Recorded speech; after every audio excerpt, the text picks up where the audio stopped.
Hello, I'm Justin from TED Learning and welcome to this podcast on conflict. I'm delighted to be joined by Paul Hargreaves, who is a leadership and management expert and specialises in conflict management.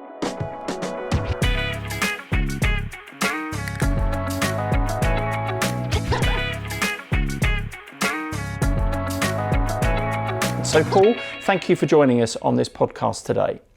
My pleasure. Tell us, what are the most common causes of conflict in the workplace? I think from my experience, the most common causes are the lack of understanding of other people's points of view. And I think that comes down to motivation. What is motivating the other person coming from that point of view? What is behind their feelings? What is behind their challenge? And Patrick Lencioni talks about conflict in a constructive way, that if we've got trust, we can have constructive conflict. But it's when we don't have trust that that conflict can get a little bit destructive. So we need to develop trust and understanding of where people are coming from in terms of their motivation, which causes them to maybe disagree or challenge some of the decisions other people have made. So how do people manage their emotions though? Because obviously if sometimes we're not going to anticipate that conflict is going to happen because we don't know how that other person's going to react. How would you recommend that if someone's going into what they anticipate being quite a difficult situation, how might they manage their emotions and their reaction if they're on the receiving end of somebody getting quite heated? Understanding yourself, so being aware of yourself in terms of your own emotional intelligence and thinking of some of the things that may trigger you so that you can manage those emotions, but also understanding, again, where they are coming from and what kind of emotions they might be demonstrating in terms of putting their thoughts across. Also, I think being empathetic. Putting yourself in that person's shoes, thinking about it from their point of view will help you to manage your emotions because you will develop a better understanding of where they are coming from. But also understanding that when we are emotive, we are running on our head, not on our, we're running, I beg your pardon, on our heart, not on our head. So it tends to make us less objective. So we need to come back to that objectivity and logic to help us see it from an adult point of view. And what sort of key strategies could people have in place for resolving conflict in a sort of peaceful way and in a constructive way? The ability to listen, I think, the ability to take the emotion out of it, the ability to question from an objective point of view, the space to reflect and think and to explore and to remain curious. I think, why are people coming from that point of view? What's driving them? So curiosity, which is a thing that we talk about a lot about in coaching.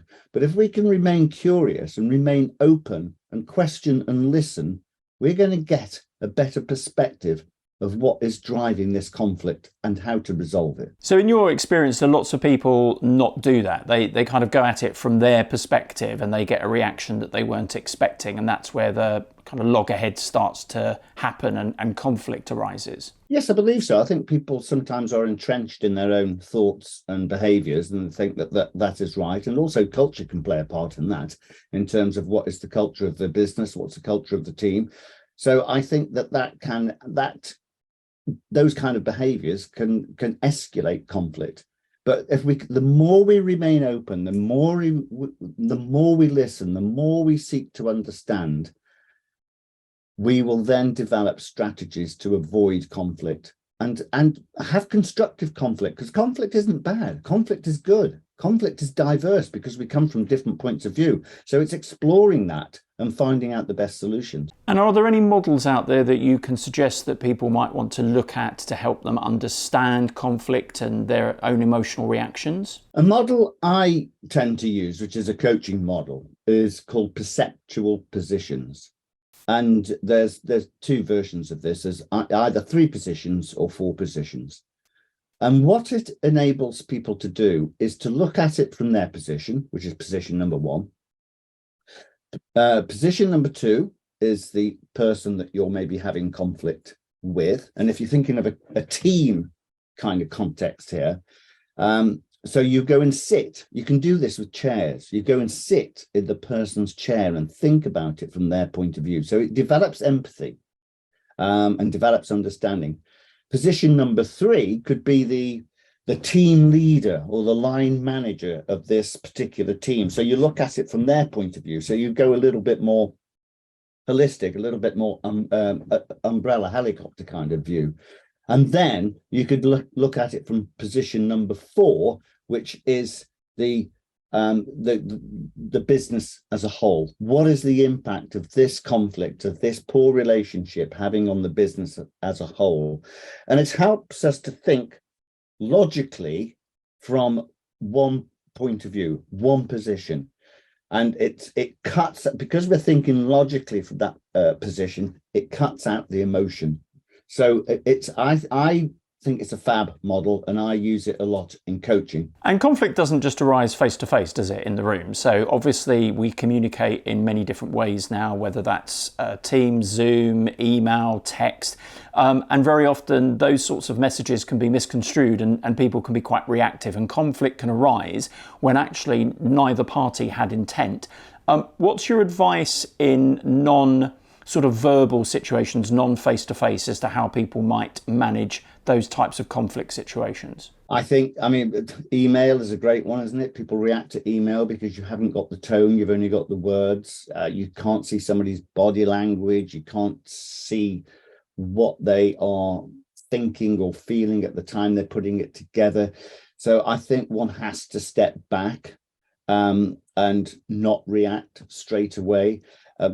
On Zoom, on Teams, people who put their camera off, you have to sort of ask why they're putting their camera off. Is it a problem with the internet? Is it that bandwidth? So we have to ask the question. I don't think we should jump to conclusions in terms of people's comms when they're not face to face, when we don't have the full picture, when we're on Zoom or in email, that we just gently check, summarize our understanding of what that message meant, summarize where people are coming from. So explain to me a little bit more about why you haven't got your camera on, because if you did have your camera on, I'd be able to see you. I would engage with you a little bit better. So kind of talk about the benefits of doing things differently in those kind of comms, for the benefits for both yourself and for the other person and for anybody else on the call, if it is a Zoom, if it is a meeting, so that we get a better understanding of where people are coming from. It's about being transparent, I think, and challenging in a constructive, non-threatening way. And what about for those of us that manage other people? So sometimes within teams there will be conflict. People might not get on, they might have frustrations with each other. If somebody who's a manager, a team leader is listening to this, what sort of advice can you give to them as to how they might manage conflict that's happening within their team? You mentioned earlier that, conflict can be good. What if it's not? What sort of advice would you give them? I think, again, it's getting to the root cause of that conflict. So it's having those conversations whereby we are finding out what is driving that, whether that's personality, whether it's difference of communication style, for example, because we're all individual in the way that we communicate. Somebody who likes to look at the big picture, it may be irritated by somebody who's just going to get their heads down into detail.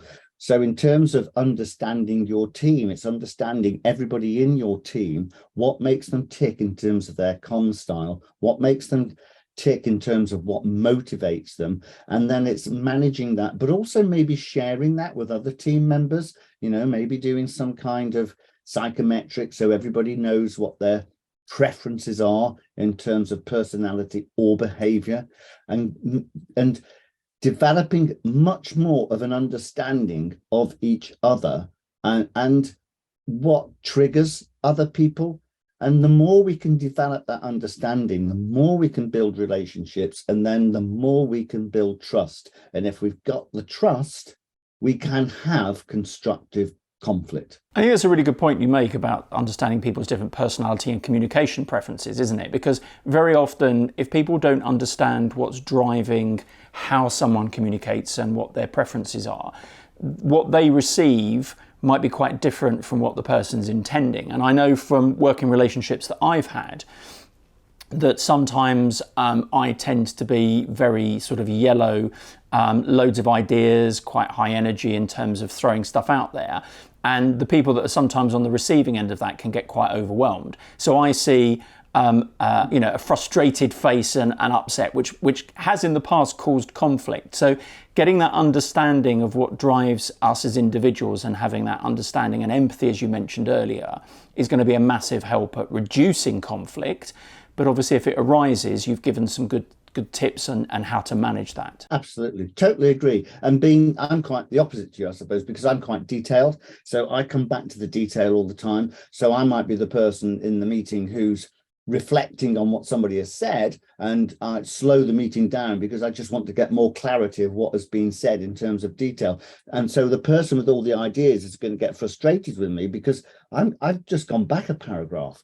But it's understanding what that diversity of behavior brings to the overall picture of the team and the productivity of the team, because everybody's got an equal place in it. And that having that diversity is fantastic. And it's recognizing that and celebrating that and playing to its strengths.